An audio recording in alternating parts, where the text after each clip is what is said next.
சென்னை ராஜீவ்காந்தி அரசு பொது மருத்துவமனையில் மூளைச்சாவு அடைந்த உறுப்பு தானம் செய்தோரின் பெயர் பதியப்பட்ட மதிப்பு சுவர் வரும் 30ஆம் தேதி திறக்கப்பட உள்ளது. மூளைச்சாவு அடைந்து உடல் உறுப்பு தானம் வழங்கியவர்களுக்கு அரசு மரியாதை செலுத்தப்படும் என்று கடந்த 2024ஆம் ஆண்டு செப்டம்பர் 23ஆம் தேதி முதலமைச்சர் அறிவித்தார். இதுவரை 515 கொடையாளர்களிடம் இருந்து உடல் உறுப்பு தானம் பெறப்பட்டுள்ளது. மேலும் அவர்களை சிறப்பிக்கும் வகையில் முதலமைச்சரின் வழிகாட்டுதலின்படி சென்னை ராஜீவ்காந்தி அரசு பொது மருத்துவமனையில் வரும் 30ஆம் தேதி வால் ஆஃப் ஆனர் எனப்படும் மதிப்பு சுவர் திறந்து வைக்கப்பட உள்ளது.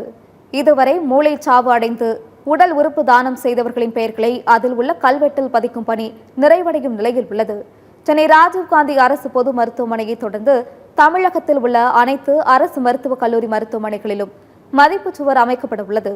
ஒவ்வொரு மாவட்டத்திலும் உடல் உறுப்பு தானம் செய்தவர்களின் பெயர் அந்த மருத்துவமனைகளில் உள்ள சுவர்களில் நிலைத்திருக்கும்.